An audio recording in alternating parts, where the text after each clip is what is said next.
Біз бір тәулікке берілген 24 сағатымызды өзімізге бағынышты құрал ретінде санаймыз.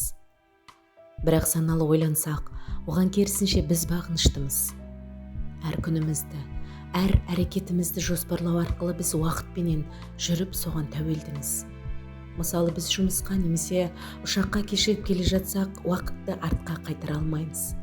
Немесе керісінше, қалаған кезімізде ұзарта алмаймыз. Бұл мүмкін де емес. Яғни уақыт бізге емес, біз уақытқа мұқтажбыз. Адамның ертеңі де таусылмайды. Бүгін бітірер ісімізді сағыздай созып жүре береміз.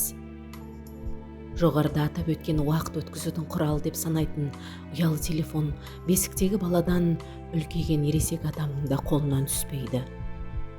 Сонымен таңдатырып күнімізді батырамыз.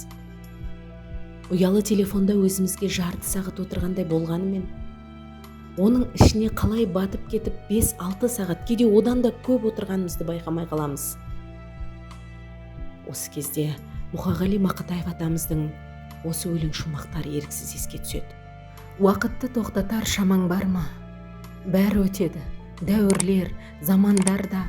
Менің жаным ашиды мына өмірді, өтпейтіндей көретін адамдар